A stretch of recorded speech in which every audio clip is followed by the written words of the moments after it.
Hi, this is romance novelist Maureen Driscoll with 3 tips on what to do when you get stuck during NaNoWriMo, because everybody gets stuck. Tip number 1 for when you're stuck in your story, ask yourself if your story has enough conflict. Now, conflict is not necessarily arguing. Arguing is conflict, but not all conflict is arguing. All that you need for conflict is for a person to have a goal and something to be standing in their way of achieving it. So it's just obstacles being thrown up so they don't have like an easy time of getting to whatever it is they want. There is a certain cable television network known for its holiday films, which does conflict really, really well. And it's usually something like there's like a woman who's like 28 years old and she's trying to preserve this park.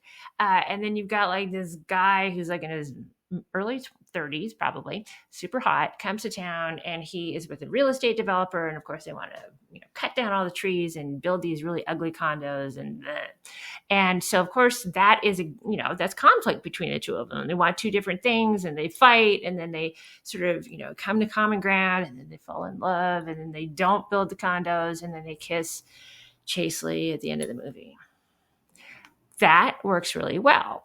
Now, there are different types of condos. There are different types of conflict other than that. For instance, in my favorite book of all time, Pride and Prejudice, got lots of different delicious conflict in there. One of them is Elizabeth Bennet overhears the delicious Mr. Darcy insult her.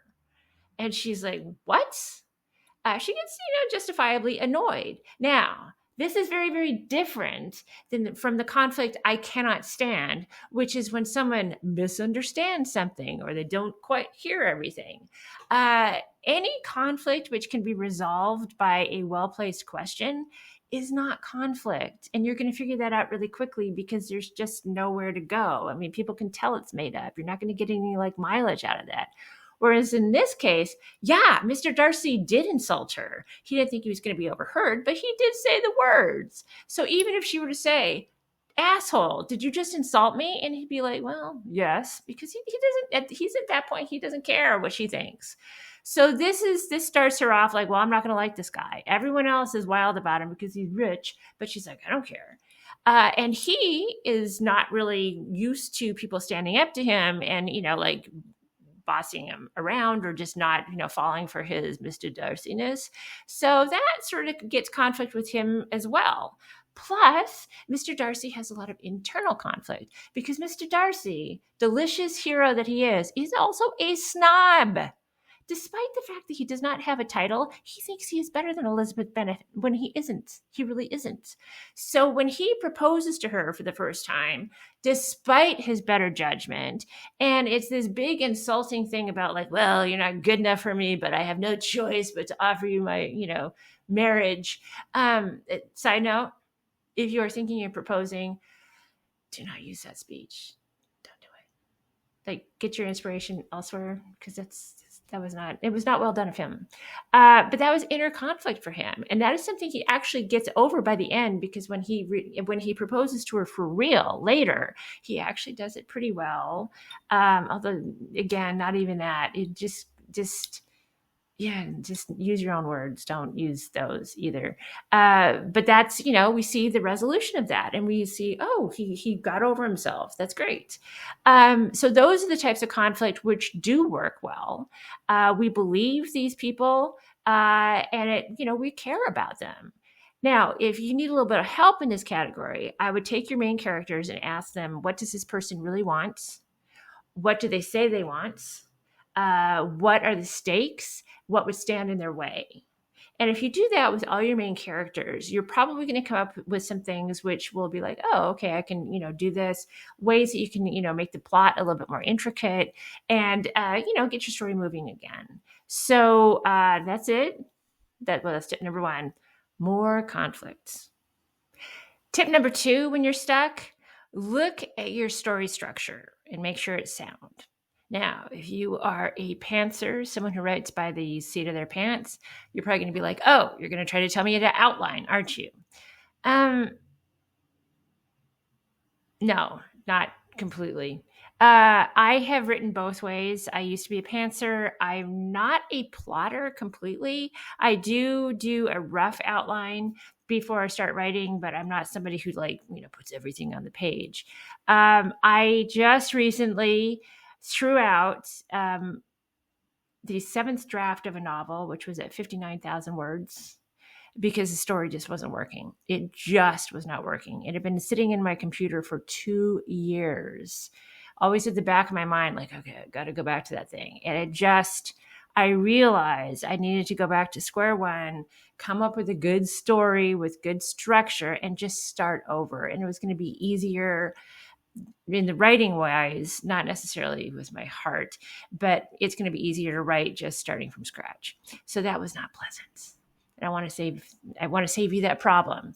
I strongly suggest that you sit down and you at least come up with, let's say, a dozen things which happen in your story. I usually start with the end, because once you have the end, everything else kind of makes a little bit more sense. It sort of helps you figure out how to get there, then go back through the middle, and then go to the beginning.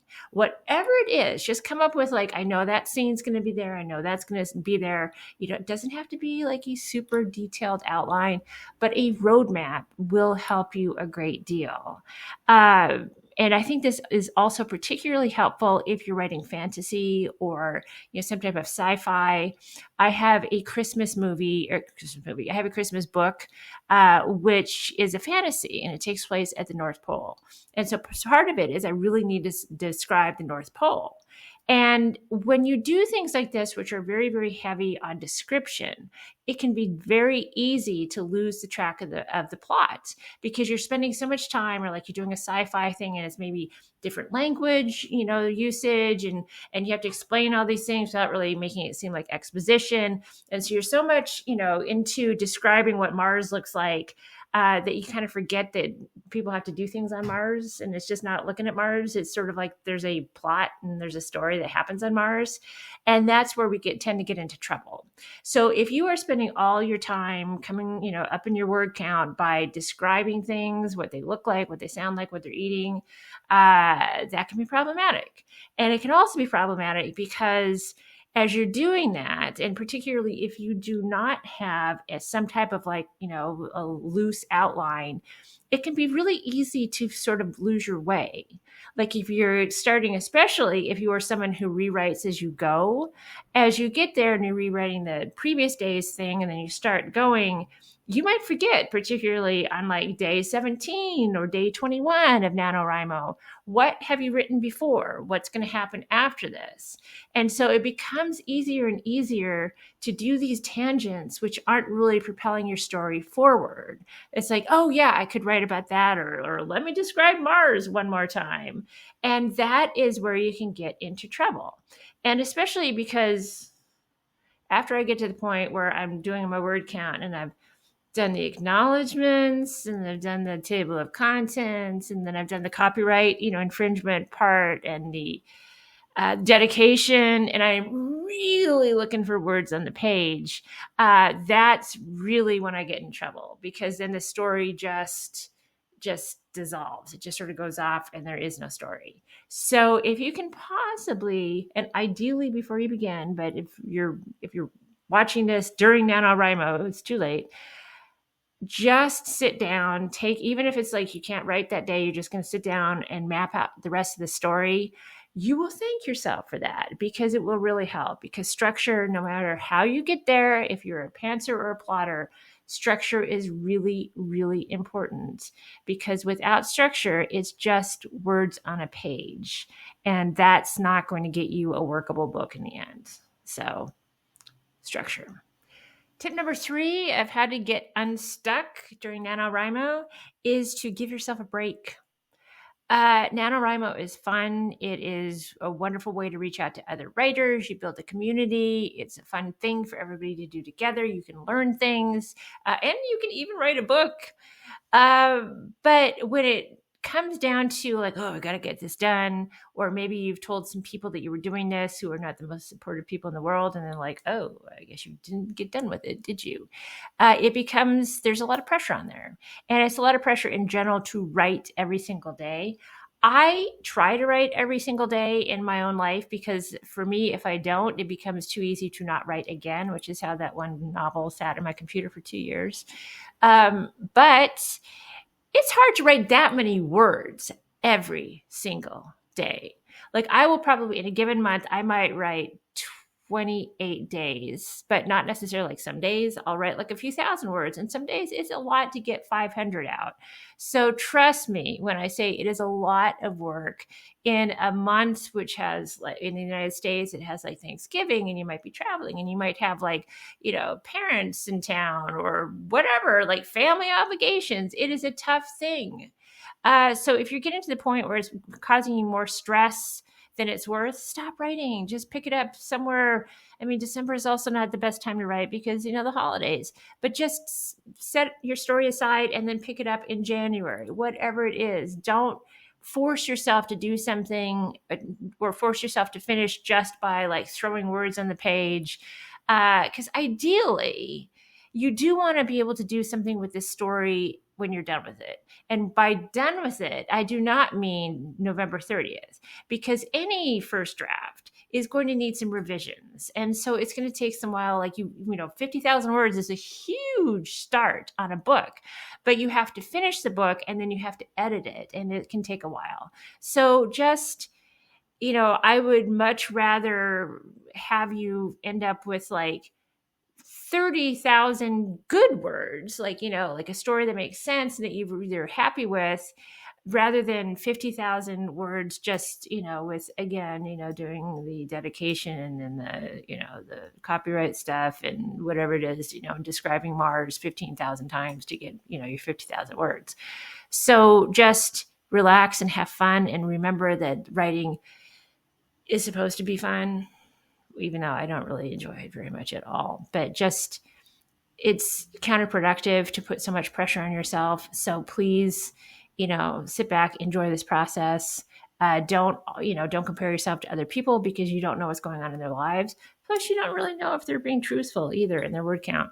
Not to plant that seed in anyone's head, but just, enjoy this, be thankful for the creativity that you do have, and, enjoy the friendships you are making with other writers, and just know that it's wonderful to do this. So, good luck in your project. And, if you get stuck one day, try the next day. Maybe you'll get unstuck then.